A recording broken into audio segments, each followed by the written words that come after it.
Você já ouviu falar do uso de antidepressivo para tratar enxaqueca? A amitriptilina é um desses antidepressivos, né? Faz parte do grupo dos antidepressivos tricíclicos. E nesse vídeo eu vou explicar o porquê de usar um antidepressivo para o tratamento de enxaqueca, mesmo se o paciente não tiver histórico de depressão.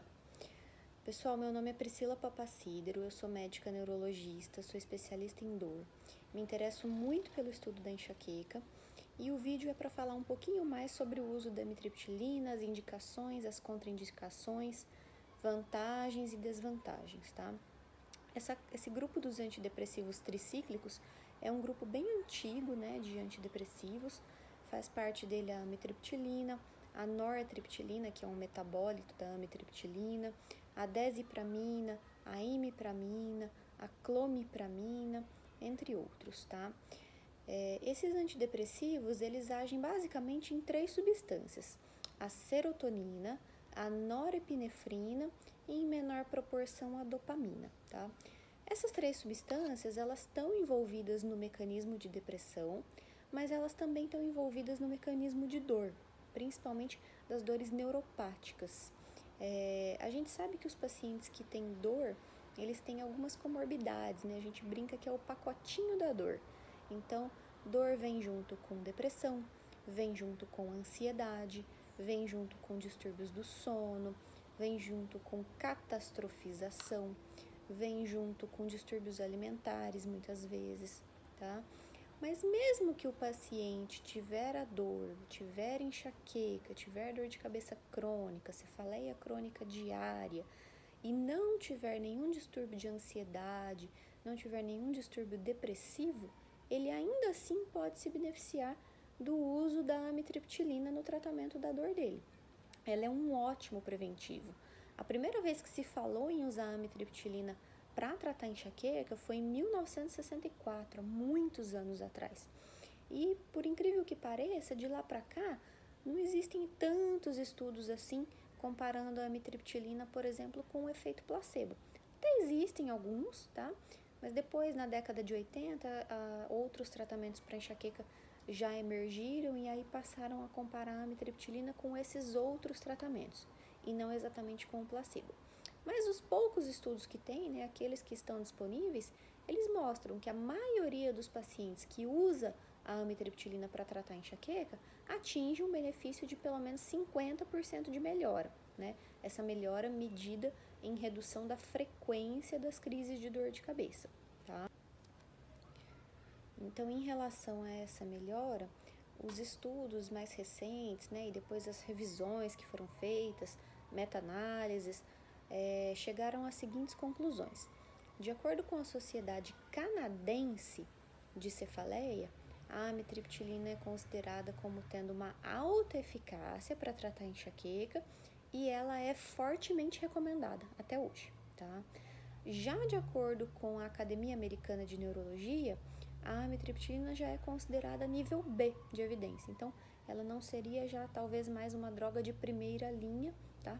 Já por conta desse nível B de evidência. Mas ainda assim ela é muito utilizada e ela tem algumas vantagens, tá? A primeira vantagem é simplesmente o fato da amitriptilina ser uma droga tão antiga que a gente tem tanta experiência com ela que a gente sabe exatamente em que quadros que ela se torna útil, quando que os efeitos colaterais dela são indesejados, quando que ela está indicada, quando que ela está contraindicada. Então, essa vasta experiência que a gente tem com o uso dela se torna uma vantagem terapêutica. A segunda vantagem da amitriptilina é o baixo custo.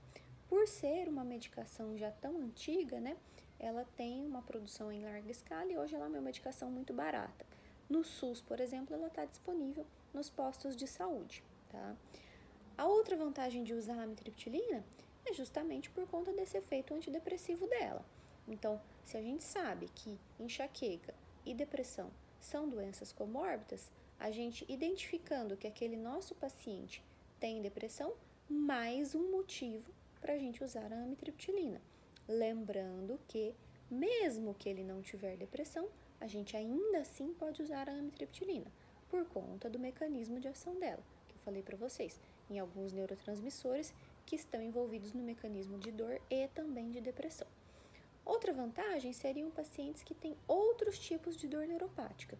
Por exemplo, o paciente tem enxaqueca, mas também tem uma dor neuropática por conta de uma hérnia de disco, tá? Que está comprimindo ali um nervo da coluna lombar ou da coluna cervical, por exemplo. Seria útil, trataria as duas dores ao mesmo tempo.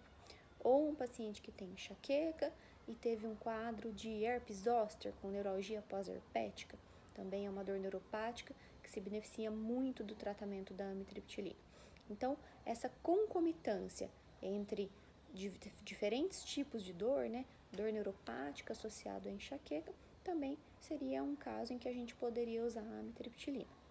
Em relação aos efeitos colaterais da amitriptilina, eles são extensos, né, e muitas vezes são indesejáveis, fazendo com que os pacientes desistam do tratamento. Cabe a cada paciente avaliar o seu perfil e colocar na balança, né? Se estiver melhorando a dor, se estiver sendo benéfico o tratamento e os efeitos colaterais forem suportáveis, vale a pena sim continuar, tá? Se os efeitos colaterais começarem a incomodar mais do que o próprio benefício que o medicamento está trazendo, aí não vale a pena continuar. Mas que efeitos são esses, né?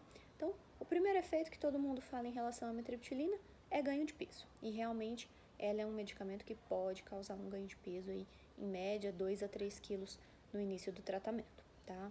O segundo efeito dela é em relação à boca seca, constipação intestinal, retenção urinária, então ela traz um ressecamento de mucosas, tá? Que às vezes incomoda bastante o paciente. O terceiro efeito dela é a sonolência, e esse efeito ele pode ser usado até a favor do paciente. Então, um paciente, por exemplo, que tenha enxaqueca e tenha insônia, pode se beneficiar do uso da amitriptilina antes de dormir. Ela favorece a sonolência. Um outro efeito que às vezes incomoda bastante os pacientes seria a sensação de taquicardia, né? E precisa tomar cuidado, pacientes que têm história de bloqueios cardíacos, alguns tipos de bloqueios cardíacos, não devem usar a amitriptilina, tá? Glaucoma também é uma contraindicação da amitriptilina e também para pacientes com risco suicida, ela não deve ser prescrita. Em relação às doses da amitriptilina são bem amplas. A gente geralmente começa com 10 mg na hora de dormir e essa dose pode variar até 200 mg ao dia, dependendo do caso. Geralmente, para enxaqueca, a gente não precisa chegar a doses tão altas. A gente costuma usar doses mais altas se o paciente tiver depressão associada, que aí ele se beneficia de uma dose um pouco maior. Mas existe essa possibilidade, essa janela terapêutica aí bem extensa, em que a gente pode trabalhar com uma variedade de dose bem grande, de acordo com a resposta do paciente. Para o uso na gravidez, ela é considerada um medicamento categoria C. O que a gente quer dizer com isso? Quer dizer que não tem estudo com mulheres grávidas, tem estudos com animais que mostraram que ela pode levar a alguns efeitos colaterais no feto, mas se o benefício superar os riscos, o uso pode ser considerado, tá? Então, a gente acaba usando a amitriptilina em gestantes em casos muito específicos, muito isolados, quando realmente a gente acaba não encontrando nenhuma outra alternativa. Não é um uso rotineiro para gestantes. E alguns estudos também mostram segurança relativa para uso em crianças e adolescentes que necessitam de uma terapia preventiva para enxaqueca. Para mulheres que estiverem amamentando, a gente não recomenda o uso. Ela pode passar no leite e causar uma sedação no recém-nascido, que a gente não quer, um efeito indesejado, então deve ser suspensa durante a amamentação. E um último dado sobre a amitriptilina é em relação ao corante que é usado no comprimido. Quem já viu o comprimido de amitriptilina sabe que ele é amarelinho ou meio alaranjadinho. E isso é por conta de um corante chamado tartarazina. Esse corante pode causar alergia em alguns pacientes, principalmente pacientes que já têm um histórico de alergia com ácido acetil salicílico. Então, lembrar de prestar atenção, porque às vezes a alergia ao medicamento, na verdade, é a alergia ao corante do medicamento. e aí o uso, infelizmente, vai precisar ser suspenso. Bom, pessoal, é isso que eu queria passar para vocês sobre a amitriptilina. Eu ainda uso bastante. No SUS a gente usa bastante a amitriptilina, justamente por essa questão do baixo custo, da ampla disponibilidade, mas no consultório particular também ela ainda tem espaço, sim. É uma boa droga, traz benefício para a maioria dos pacientes. A grande restrição da amitriptilina é em relação aos efeitos colaterais dela, tá? Então, como eu falei para vocês, a gente testa, orienta os pacientes sobre os efeitos colaterais possíveis, vê se os pacientes vão conseguir se adaptar, e se conseguirem se adaptar, a gente acaba mantendo a medicação, porque realmente ela tem um efeito bastante bacana. Agora, se os efeitos colaterais começarem a incomodar demais, aí não vale a pena, melhor suspender. Alguns médicos testam também a nortriptilina, que já seria um metabólico, principalmente em relação à questão da sonolência, da fadiga, do cansaço. A nortriptilina parece ter um efeito menos sedativo do que a amitriptilina, e alguns pacientes acabam se adaptando um pouquinho melhor. Então, vale a pena sim fazer o teste com medicação. Se essa for uma das propostas terapêuticas do seu médico, converse com ele, né? Coloque na balança os prós, os contras e teste a medicação.